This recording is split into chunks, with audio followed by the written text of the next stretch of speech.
Morning. Give us a second to catch up. We still haven't figured this out yet, how to tell. Well, we can tell by, I guess, when the laptop shows the channel is Suppose live. that's true. Here we go. Okay. All right. Good morning, Peggy and Allison. Welcome back, Shelby, from your travels. Yeah. Hope you had fun. Did we post the thing yet of her gift? Yes, we Okay, we posted a did. Good, picture. good. Shelby, we love the cross stitch. Yeah, thank you so much. That was awesome. Yeah. Wham bang. I was talking we about really loved that. That Yeah. was very exciting. I was talking about that book this morning. Right? We are Peggy. We are on the road today. We have filmed here once before. We Yes. are likely to have to film here again. We just couldn't make it back home in time. So we have an interesting background. To viewers who've been with us through all the things, this mantle might be familiar. You know, I think we did like our third episode ever. in Yes, here. like Or when it was we like first it was got like started. 2 or 3. Yeah. Or Yeah. maybe it was like the second book first episode. You know, it doesn't matter. It doesn't matter. But yeah. Welcome to Books We Never Read. Welcome to Books We Never Read. Ready? Yeah, I'm ready. Welcome to Books We Never Read. Except for those we have. This is Jason. I'm Nicole. That's Nicole. And this is episode 43 of Books We Never Read. And we're going to discuss chapters 1 through 8 of Well Met by Jen DeLuca. So I guess instead of saying Welcome to Books We Never Read, we should have said like And tomorrow, Well Well Met. I don't know. I'm definitely an Emily. I'm just like, I'll do this, but I'm not happy about it. So he says, once upon a time, we went to the Ren Fair, We did. and he was like decorated. I was decorated. He We'll was post in some photos. full costume. It was Huzzah. so cute. Shelby says, "Huzzah! That's all I have. That's the easiest one." Yeah, we were Vikings, which was easy because to be a Viking, you just have to draw runes on your bald head, right? I mean, that's Right. it. So, And it was unfortunately misinterpreted by yeah, several times. certain folk as us being sympathetic to certain folks. We were like, no, this is just Viking stuff. We're in character. It was crazy. So anyways, before we get started, please make sure that if you're watching this video, this is the video you really intend to be watching. We talk about what we've read as if you have already also read it. So spoilers abound. It looks like our internet might be a little fuzzy. Do we need to make sure we're on the right internet? I think we're okay. Y'all let us know if we look okay. Oh my goodness. I can't. Anyways, so yes, please make sure that you have. I know this one is, but that I don't know. Y'all make sure. Y'all tell us if we look okay, and we can switch internets or something if we need to. We are on Goodreads. I'm all like messed up today. Sorry, yeah. That's okay. We're on Goodreads. If you want to continue the discussion off of YouTube, we are at Books We Never Read. And we highly encourage, if you are live with us, to chat in the comments on the live chat and tell us what you think about what we've read. And if you're watching this on the replay, please include your comments below so that we can continue the discussion long after we've read the book. That's our favorite part. Yeah. So in the chat, tell us what you think about the book. I think it is super cute. Yeah. He was just a tittering last night while he was reading. There are certain parts that I think are really funny. You know, like we said before, this is nothing like anything I've ever read. And I knew what it was going to be like going into it, but it's interesting to like actually be reading it and to realize like this is a very like popular idea, and like that's fine. And I am enjoying it, right? There's like several little jokes in there that I think are funny. Yeah, can you think of anything in particular that made know you what? giggle? And right before I fell asleep last night, I read another one, and I can't think of what it is now. I'm really sorry. I also didn't write down the things that made me giggle, Yeah. but I was just a giggling while I was reading that. This has been just so pleasant, enjoyable. You know, it's just a totally different kind of read than what we've been doing, Yep. and it's a lovely change of pace. Let's see. They're saying that we look okay, or maybe there's a couple of little glitches, but overall it's fine. So we're looking good. Okay, so one of the things that I like so much about this book so far is that, like, you know, I'm always like searching for the themes and the motifs and all that stuff. But like, this is just a great study in being a human. Mm-hmm. Number one of the things that stood out to me, how hard it is to make friends as an adult. Sure. You know? Mm-hmm. And so we have Emily, who's been, transplanted into someone else's community. Mm-hmm. And she's trying to, Mm-hmm. well, she got forced into, this Right. little Ren Fair community. And so she's ended up with a friend, Stacy. Mm-hmm. And that happened very organically, right? Like they both ended up being little bar wenches together. Stacy knows what's going on, and Stacy's very open and outgoing and sweet. Mm-hmm. And so that was an easy friendship to form. Mm-hmm. But we see when Stacy is talking to Simon, all of a sudden, all the baggage that has built up Yep. to that point in time kind of comes to the surface when you're trying to make a new connection with someone that it's not like super easy Mm-hmm. with. So it's like, I didn't finish school. Well, I did finish school, so I'm smart, and you're a college dropout. Right. There's these painful things in my past that have led up to where I am, and both Simon and Emily have that kind of blocking them because they don't want to share with each other. They don't really want to connect. So when that scene was happening, I really felt for Emily Mm-hmm. and Simon, because even though it hadn't been explicitly made clear to us that Simon's brother had Mm-hmm. passed away, It was obvious. I mean, we, the Yeah. reader, were on board. I felt for them in that moment. Mm-hmm. I was like, I have been here before. I have been an adult trying to make a connection with another adult. It's not as easy as when you're a kid and you're just like, push me on the swing, and boom, you're friends. Mm-hmm. There's more to it. There's more to wade through. Yeah. I guess I don't have that problem, right? I'm rather well known for just being friends with literally anyone. I am the push you on a swing kind of guy, right? I'll push you. Mm-hmm. Right? You want to get pushed, I'll push you. And then we're friends now. And then I have to figure out how to like get out of that situation later when you're a crazy person. Right? Right. But that's my own personal problems. I think you're right. Somebody sent me a meme this week that said like, can we talk about the miracle where Jesus had 12 close friends in his 30s? That is a miracle. It's so, So funny. hard. It's so Yeah. hard. Yeah, but no, you're absolutely right. And like moving to a small town and all that, it's an interesting kind of study in that, right? It's also all the characters so far are like so positive. Even like the bad guy, right? Simon, who is the bad guy, is mildly inconvenient at best. And what's Emily's sister's name? April. April, right? I mean, there's just like no, and Emily was homeless, right? Like I get it. And so, but usually there's like a little bit of resentment and having to move back somewhere, and because there's a difference in power, right? Right. Like this is your house, you control my life now, and so because of that difference, there is this resentment, and we don't have any of that yet. I'm sure it's coming. Right. We all know how these go, right? But that resentment got matched out by the fact that April needed help. Correct. And yes, so yes. that kind of equaled the playing Right. field for them. But the entire family dynamic is so healthy, even to the point where, like, at one point the girl's like, "My mom wouldn't do that," and she's like, "Sure you would," and she's like, "Yeah, maybe." Okay. Like even the teenager is healthy. Yeah. But more to your point, like, but this is such a perfect way to go and make friends, right? Like having an event or a hobby or something like that is necessary for adults because life is busy and you have other things that are going on. In that scene where Simon is talking to Emily in the bookstore, I'm not sure he was judging her for dropping out of college. We have that perception from her point of view, Right. And Because she is self-conscious about it, and she knows that that's a part of her past that she allowed to happen, right. but also feels like a victim. Sure. So she's self-conscious about it. She reflected that. Yeah, but I mean, like, I could care, and this is me personally, I could care less if you went to college or Right. not, or if you dropped out of college or not. You just have to have good reasons for doing it. If you were like, I dropped out of college so that I could pursue a career as a professional World of Warcraft player, I have some questions.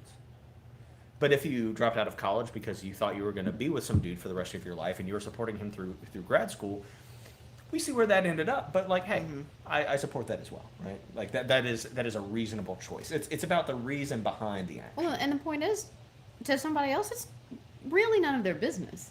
It's these were just choices and things that led to where I am today, and nobody should be judging me for that because you don't know. Well, we have to. it makes sense to me, I think, to judge someone's like fitness for friendship, right? Like are we really gonna make it or whatever, you know? And so, or like, is this gonna make? No, Yeah, I mean, you're right. yes, It's a relationship. you can't be friends with everybody. There are certain things, and so people use certain cues, maybe too simplistically, politics, religion, whatever, you know, and maybe going to college is one of those cues that's too simplistic. But it makes sense to me to try to assess that. I just think it needs to be slightly deeper, right? To understand motives. You're going to get along with people who have similar motives to you, even if they're involved in totally different things. You know, if you are trying to excel in your job, which is totally different from mine, but we both are trying to excel, we're much more likely to get along, even though we Right. have nothing in common with the actual things we do every day. Right. It's the foundation. Yeah. It's not the frosting on It's top. the stuff behind the scenes. Yeah. What's going on in the hollow? So another kind of interesting point in the study of being a human, right, is when you have dealt with tragedy or setbacks or whatever, you know, it's often what we do, and even kind of recommended on some online forums. Put all of your energy into a healthy distraction, right? Into your work, into your hobby, into, you know, whatever it is that you're doing. And so we have Emily not handling yet her own issues because she's just not there yet, putting all her energy into Claire, is that her name? Her niece? And April. Kate and April. And we have Simon putting, and this has been what, 3 years now? I don't know. It's been that long. Oh. Oh, for his brother? Yes, Yeah. that's about right. Yeah. You know, putting all of his focus into the Ren Fair. And Emily brings up a good point, right? Like, so yeah, that's something that we all do when we're struggling, when we're not ready to cope with our own situations. We put all of our energies into something else. But Simon isn't enjoying that process. He's bitter and frustrated and stressed and under a lot of pressure, whether that's to impress the brother that is no longer there or what. You know, he's being a turd throughout the process of it. Now, when they get to the destination, he's great. Yeah. But you can't be a jerk through the journey. Sure.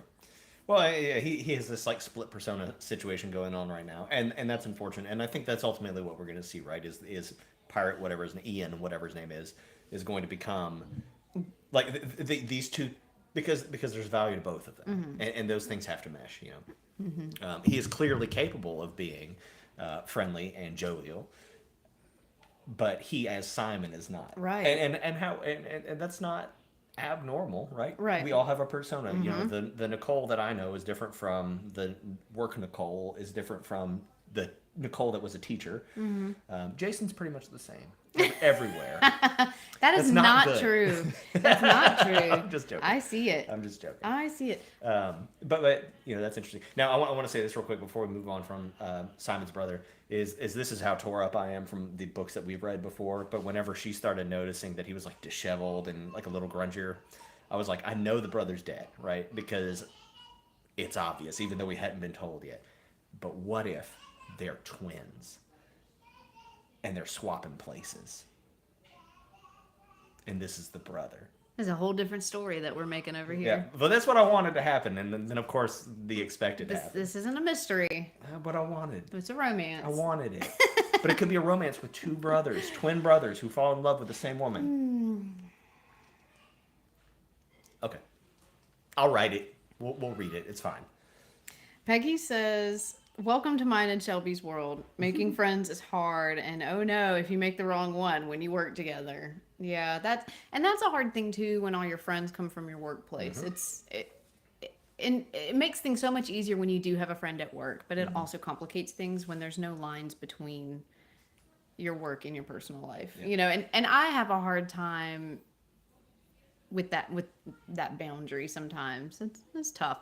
Shelby says, "I'm 100% the observer in the corner who watched everyone first. I definitely giggled at Emily's attempts to make jokes to feel everyone out." Yeah. Emily was cracking me up. Like on the day one, she's sitting in her little circle. She's like, you know, like making little like funny comments, and everyone's like, "No, this is really serious."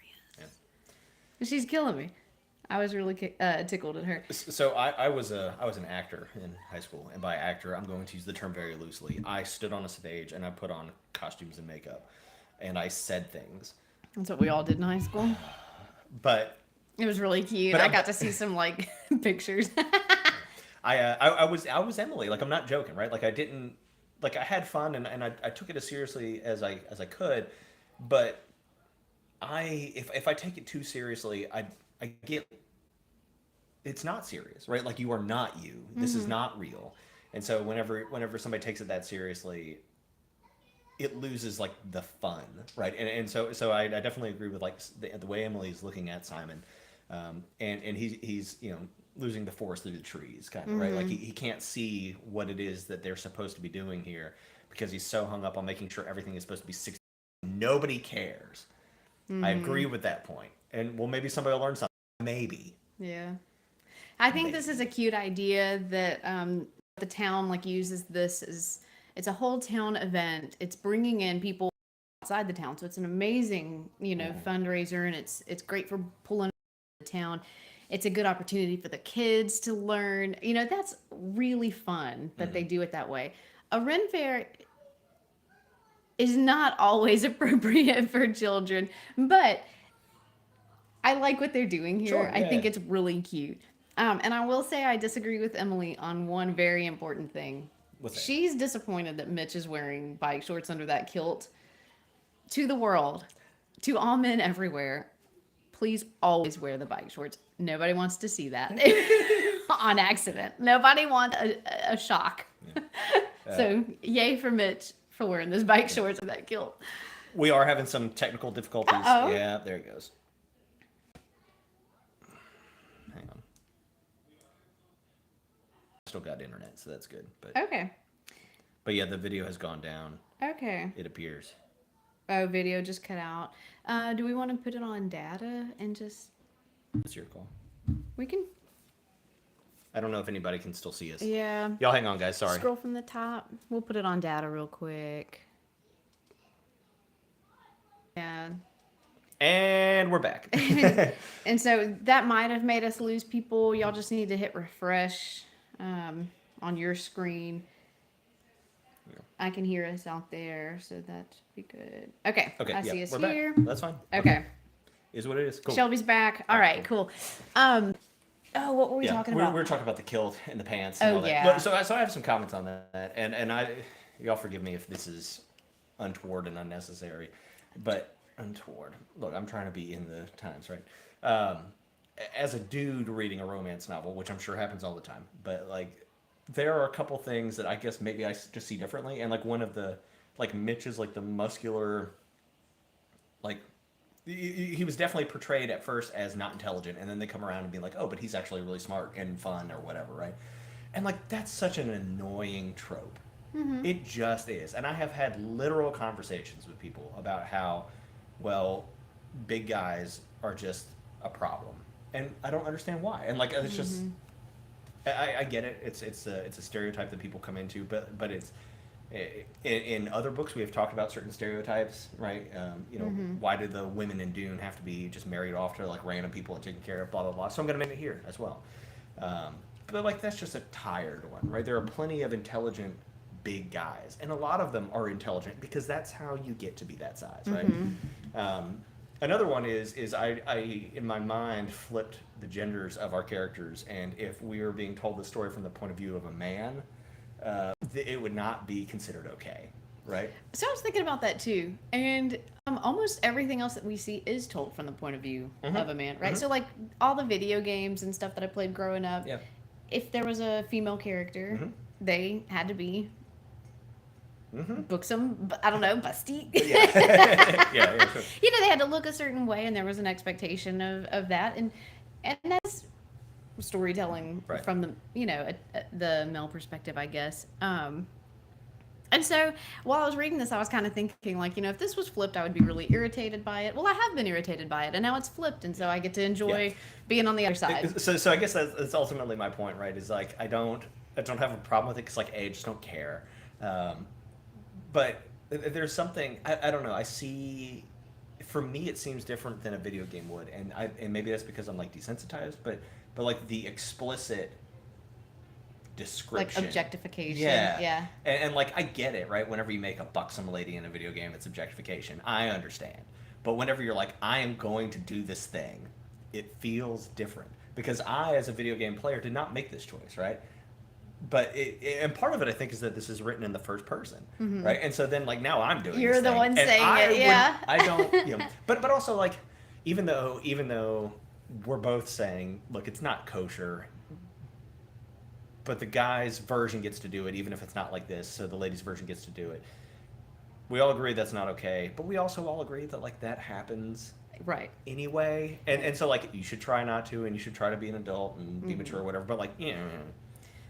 Well, and I don't know if I'm correct on this, but I think the romance genre stemmed from the fact that women in relationships throughout time, women have not had any control. They have not been able to say, I want this, or I would rather do this than this.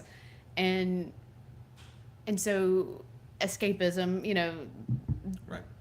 this was a way for women to gain back some control. They got to read about a world where they got to look at somebody and have their pick and say, I want to do things this way and not this way, because this works better for me. And I hope y'all are picking up what I'm putting down. But, the romance reader typically was much older women back in the day. Now it's, we're all reading them apparently. And I've just been missing out all this time, but well, I like when we take things that are normal and we flip them on their heads, right? And so I've talked several times on the show about in Carnival Row, their god was hung, and so they have these little statues hanged. It doesn't. It matters. Thank you. Hung is more on the romance novel perspective. Keep going. Well, whatever. Anyway, so they have these statues of this like hanged guy in the background all the time, and you're like, that's weird. I'm not cool with that, but like we do that, right? All the time. We do. Sorry. What? I heard my own cackle come back to me. So flip it on its head, right? Like we have all these video games or movies or whatever, right? Where the woman is objectified. You flip it on to where the man is, and now I'm like, oh, what's going on here? Right? This is weird. Or so now I'm thinking about what if I took a video game and I made the men buxom? That would be weird. And therefore you shouldn't, by flipping things on its head and inverting them, it's much easier to see the strangeness of a thing. Yeah. I'm still having fun. I don't care. Look at the man in his leather pants or whatever. It's June. Unacceptable. Yeah, leather. Where are they? Oh, they're like on the... In Maryland, it's still hot this summer. It is not that hot, though. Let's see. In Flanders panel, we got to see objectification. Yes, we did. That's a great point. Yeah, well done, Peggy. Bonus points for bringing in another read. Yeah, that is a good point. And it was kind of weird there, too, wasn't it, right? Yeah. Mostly because the older lady was, like, actually kind of predatory. And I guess I'm also a little more sensitive to this, right? Like, I'm more sensitive to people because of the work that I do. The objectification of people, and I actively try to combat that sort of thinking. And so whenever I see it in a way where it is socially acceptable, I find it strange. Yeah. Yeah. Oh, okay. A couple of other things, or one more thing in the study of humanity over here. Shifting from judgment to empathy, right? Emily was so hard on Simon until she realized that some of his behaviors were stemming from this pain and this loss that he had gone through. And you and I talk a lot about, don't assume bad intentions from people right off the bat. That's just setting everybody up for failure and frustrations and disappointment.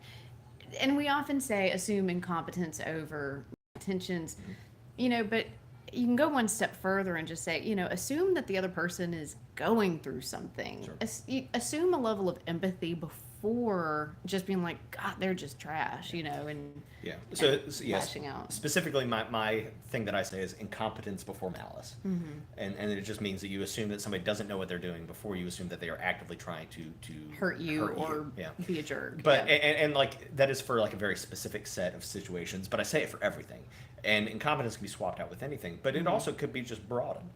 And we could see it as like emotional incompetence, Right. Yes. And so I would just point that out, right? And like incompetence is not a bad thing. We are all mostly incompetent, Right. Generally, and that's fine. And Simon has these hangups that he doesn't know how to deal with, and Emily has these hangups that she doesn't know how to deal with, and it is this emotional incompetence that is causing these problems because they don't know how to not project these things onto other people, you know. Oh yeah, and Peggy just brought back up with the objectification. We saw it from her too. The I can't remember her name, but the older lady. But we also saw it from the uncle dad. Yes. And his young fella, and we were real creeped out with how he treated that guy. Yeah. Yeah. And you know what? If anything, that was like the one sign that we had that he was going to be a bad guy. Was that sort of How you treat situation? Yeah. Interesting. how you treat your peeps. But I really, this is why we read books. Yeah. Is to gain these experiences, these vicarious experiences through other characters, to see how it feels to be on one end or the other end. Right. This is why it is valuable sometimes for men to go outside, or women and men to go outside their genre, but for like you to read a romance novel, you're getting to see some things play out in a different way. Yeah. And we learn from that. Yeah. I'm definitely enjoying it. Like it's fun. I don't need another one anytime soon, right? Like I'm gonna be happy to go back to I've got some lined up. reading something with some meat in it, but There's meat here. I get it. Okay, so one of the things that the former English teacher and me got real excited about was when Emily suggested making multiple Shakespeares, Yes. and Simon was like, "Are you talking about the multiple authorship situation?" Okay, so this is a real fiery subject in the literary world. There's Shakespeare, right? And we're forced to read Shakespeare. Number one, I don't believe it when anyone says that they love Shakespeare. I think there's a discussion real. that needs to be had there. But there is some question about the authorship of Shakespeare's works. He wrote a lot of things on a lot of topics that someone really who lives in the royalty realm should have only known about. And so it's interesting that we have this Shakespeare who was born under circumstances that were not royal, knowing these stories, that it just doesn't really all line up. And so there's some question about, maybe Francis Bacon did some of these writings, and maybe there was, who else did she mention? I can't remember the name now. But anyways, so there are some people who are open to this, that like, yeah, maybe Shakespeare was more than one person. Yeah. That makes sense. There are people who will cry on public television saying, Shakespeare wrote these things himself. I mean, they are so into it. It's their life's work to prove that Shakespeare was one guy and he really wrote all this stuff. So when that came into the story, I was like, we're getting into it. I guess it doesn't seem like that big a deal to me because, like, it's Shakespeare. Who cares? Don't care, right? Sorry. But number two, like, Taylor Swift didn't write everything she sings, right? Like, it's true. There are people that write these things for you and then you sing them. Right. So, like, why couldn't some dude have been like, hey, Shakespeare, I love your work. I've written this thing. Could you, like, glam it up and do it maybe? And he's like, yeah, this is a great story. And it's like a secret collaboration, right? Like, I don't see why. A little ghostwriter action. Yeah. Come on. It's certainly nothing to get into a fight in a public bookstore about. Yeah. And she was just poking the bear at that point, and I think that's funny because you're a bear poker. I'm a bear poker. And she is a bear poker, and that is a very fun thing to read about. Yeah, I have too much Emily in me. It's fine. I think sometimes I have too much Simon in me. If there's a task to be done, I'm like, I will not have fun while I'm getting this task done, but then I'll have fun once it's done. You're too focused on it. Like you said, not seeing the forest for the trees, not enjoying the moment. So there's tons to learn here. Tons to learn. Really. Let's see. Do y'all have anything else to say? Oh, I missed a comment. Let's see. Peggy says, I feel like this Ren Fair is like yoga or exercise in general. When people take it super serious, it's not fun. Yeah. I mean, that's a great point. Mm-hmm. And that's one of the things, it's almost like this channel sometimes, right? Like I like reading, but then whenever I'm like, I have to finish this book because I have to be on air in 30 minutes. Like it's not fun anymore. Yeah. But you have to make a conscious decision, I think. And anytime you decide to take something from like the hobby realm to the professional realm, and I understand that this is not Simon's profession per se, but it is a job and a responsibility that is not the same as if he just showed up to the Ren Fair dressed as a pirate and was like hitting on people or whatever, right? Like you can do it, you can choose to do it. It's the obligation that changes things. So, for me, as Emily. Yeah, as Emily.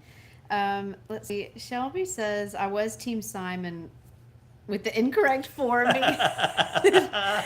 Filling out the form incorrectly. And, read the instructions, okay? I will say that, right? Like, I am one of those people where if we have rules, we're going to stick to it. And even if it doesn't make sense anymore, because the rule's there, we're going to do it. We're going to see it after through. we're done, we're going to get rid of that rule. But we're doing it first. So I'll say that. I know we're going to end up with Simon. I get it. Most likely. I'm a Mitch fan. He's such a little clown. I just like Mitch. But he's like just so comfortable with who he is. He's goofy. Yeah. He knows he's attractive, but he knows he's intelligent. I mean, he's just having a good time. There's just no evidence at all that he's like a bad person, right? Like he kind of like shallow. He talked about maybe. maybe. But who cares? I mean, aren't we all? Right. Yeah.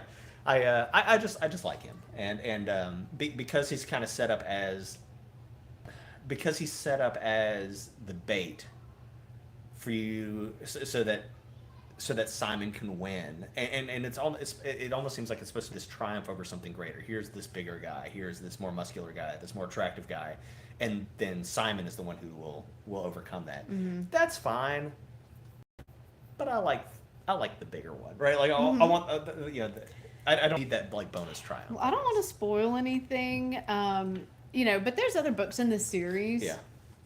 So I assume there's other men. I assume there's other winners for Emily at some point. Okay, let's see.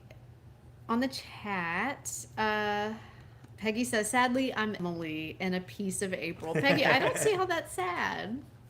I don't see how that's sad at all. I mean, like, we should all see ourselves a little bit in all of the characters because the characters are stereotypes, they're tropes. We should see bits and pieces of us and all of those things. I'll say again, I don't think there's anything bad in any of the characters that we think. There's some complications, but there's nothing bad, right? Like if you said, I see myself in Baron Harkonnen, I have a question, right? That's not okay. But if you see yourself in Emily or in Simon or whoever. Bonus point, Steve, for bringing up another book. Boom! Shelby says Emily's social anxieties about joining this group activity are me for sure. You say group activity, I say where's the exit? And that's also, it's scary to put yourself out there and to just like be in a group all of a sudden, and it's the best possible way to make friends, right? Because then you can kind of mix and mingle and find a place to settle in there, which is what she did. But hey, Wazara's back. It can be a bit stressful. So Wazara Limbu says, gave the book a try because of you guys. I find the fair aspect very fun as we don't have anything like that around here. Oh, Wazara, where are you from? If that's not too much, you don't have to answer that on YouTube. But, I'm just interested. So we went to one maybe 2 years ago, and it was really cool. It was freezing. That was a problem. It was really cold. And it was really cold. We didn't have enough undergarments on. Yeah. But I mean, like, so we went to the tavern and saw the winches and everything, and we saw a fight, and we saw all kinds of like really cool stuff. I never really thought about like how much work probably goes into that. Like I understood. Oh my gosh! I mean, it was incredible. We went to the one in Texas. It's one of like the biggest ones ever, I think, and the parking was insane. That was a problem, but it really wasn't. It was kind of. There was a grassy knoll, and we parked. I think the parking was a problem, and it was fine. There's people there pointing. Now, I will say, okay, my accent makes this hard for me to say this word in a way that other people can understand what I'm saying. But M-U-L-L-E-D, mulled cider. Mulled. It sounds like I'm saying mold. Yeah, I'm not. Mulled cider. Delicious. And when you are freezing at the Ren Fair, it's just warm and fabulous. It's enough content in it for you to just like relax and have a good time, and it's very nice. And so while I was reading the fair part, I was like, mulled cider. I need some of that. like Emily, I was there, and I was in costume because we all did it, and so because everybody did it, I did it, but I wasn't like in character. And one of the coolest things about it is just seeing the people who are, right, just Hmm. walking around and being their character. The people who don't even work there, but they live for this one weekend when they're going to Hmm. show up and be the sorcerer. There was a guy who was the White Claw wizard. He had a Oh, yeah. staff made of White Claw, and he also was not taking it seriously, but he was having a blast. Yeah, he got in trouble on the way out the door though. When we were leaving for the evening, you're not allowed to take any Alcohol alcohol with you. out with you. And he had his like white claw made like staff of white claws, and the officer at the door was like, "Sir, you gotta leave that behind." And he's like, "But I'm a wizard, and this is my staff." And that And then cop they was just took like it. to the staff, not to the It was guy. very funny. It was, but he had had enough. Both had had enough. White Claw Wizard had had enough, Definitely. If you're and out there, hey. that officer had had enough. He was tired. Okay. Peggy says, I'm getting on the treadmill so I don't identify with the bear. And Shelby says, oh, mulled cider is a new one I will have to look for. Girl, it is so good. It's just warm and spicy and it's delightful. And Peggy says, they make mulling packets. Okay, interesting. Yes, indeed, indeed. But it's really not hard to make yourself. You put some wine in a crock pot with maybe some like orange and cinnamon and things like that. It's good. What else do we have? Honestly, I think that's about it for me. Um, I appreciate everybody sticking with this one. We have a lot of like people watching this morning, which is kind of odd. I didn't expect that. We have 7 people on. We've been up to Hey, 9. everybody. Yeah, hi. Um, this is just fun. Yeah. I've enjoyed this book. I knew I was going to enjoy this book because this book club has got me to a point where I'm just going to enjoy things. Even Mm-hmm. Flanders panel, I'm just going to enjoy it, and I look forward to getting to talk to everybody about it. So I'm interested in seeing what happens. Right, going into the second act basically, which is the part where it all falls apart because that's what you do, and Yeah. then we'll go into the third part where it all gets fixed because that's what you do. And it's kind of nice to know where we're going. Yeah.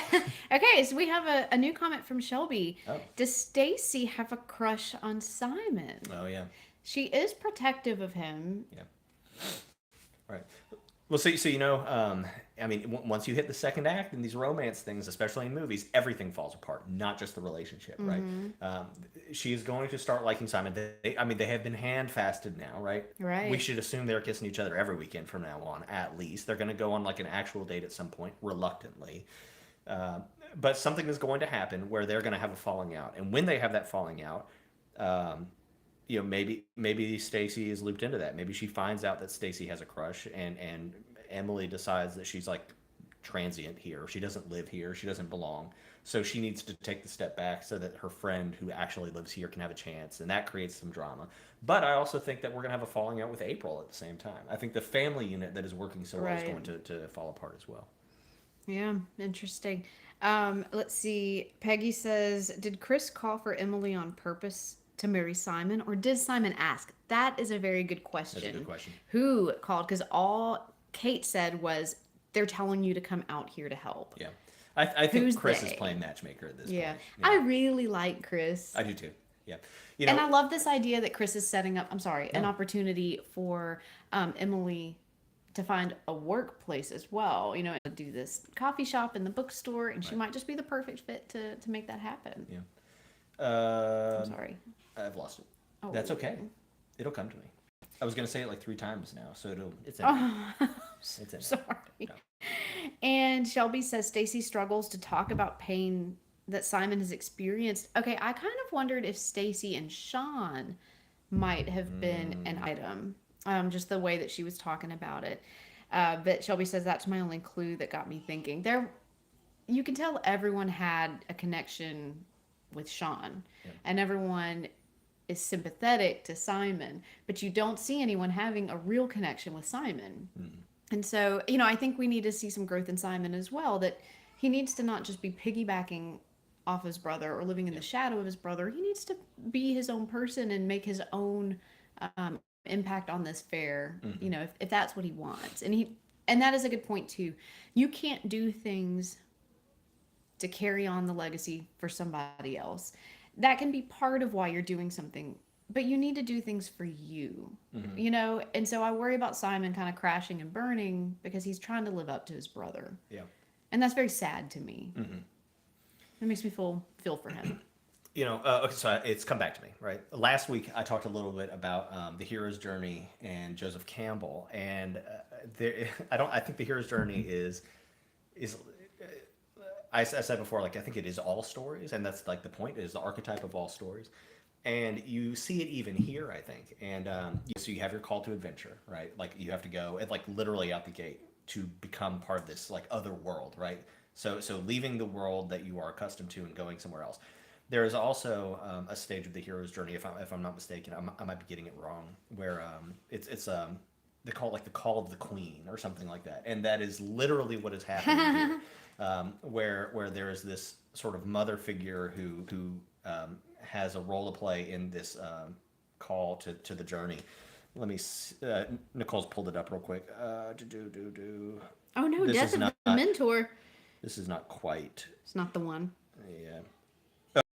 Oh, They call it something different, but supernatural aid and a mentor. Yes. And that is what Chris Yeah, is, right? she is the supernatural aid. And so there's just other things, and I think it's interesting just to see. You know, we have these epic fantasies and sci-fi's that we've been following that follow this arc, but it's interesting to see that something as shallow, you know, comparatively, Right. Yeah, in not a bad way. And It's how an that follows the easy same read, archetype. Yeah, but sure. you know, even in our easy reads, we're able to pull these motifs and these themes and still Yeah. draw from them. Yeah. Yeah, I think the one I'm trying to talk about is the meeting of the White Spirit. Yeah. Yeah, supernatural aid. Mm-hmm. Yeah. Maybe we do a whole episode at some point of just kind of talking about that. So. Peggy quoted, "Thank you for the opportunity to indulge the questions." Peggy, what is that from? I feel like I've read that before. Maybe it was in this book. Maybe. I'm so sorry. So sorry. We don't need to say sorry. Oh. Sorry. Thank you all for being with us and for reading this with us. Yeah. And We've almost hit 45 minutes, which is really impressive for 100 pages of a romance novel, honestly. But there's always so something much to to say. talk about. Yeah. I think that's something that we've really learned, and you know, there's always something that we're pulling from it. Yeah. I think when someone dismisses a book, that's when they lose the most. You know, Yeah. It's you can find something to say, you know, about anything. And you know, and that's easy for us to say because we are reading books that other people have recommended to us, so they're vetted in a way. You know, like somebody likes this book, so there's something that we can find. Right. Well, and it's also kind of our gig. Yeah. Right. So. All right. Well, just so y'all know, this week in literary history, the only thing that I can find is a list of authors who died this week in literary history because it's hot. It's August and it's too hot to do anything. So no one was publishing anything. No one was thriving. It was just hot and people stayed inside. And died. William Blake was one of them. Lord Tennyson, Oh yeah. Shirley Jackson. Yeah. But I didn't want to just give a list of like Yeah. people who have passed. That's a real bummer. But we did it anyway. So there we are. So next Sunday we'll meet again. We'll talk about chapters 9 through 9 through. We're talking about chapters 9 through 16 next week. Yay! I couldn't do the math in my head. That's 9 okay. through 16.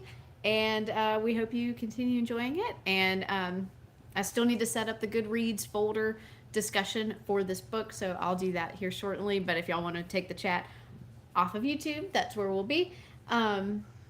Yeah, I really appreciate everybody being here. This was really cool having this many people participate. Wazara, we thank you for being here. Yeah. We're glad that you decided to stick around because, like, we're not famous. We don't care to be famous. We enjoy talking to each other about books, and we think it's really cool when other people want to talk about books as well. Yeah. So, I'm famous. I'm already famous. I'm super famous. I'm not. Thank goodness. All right, we'll see you next week. Bye. Bye, guys. Happy reading.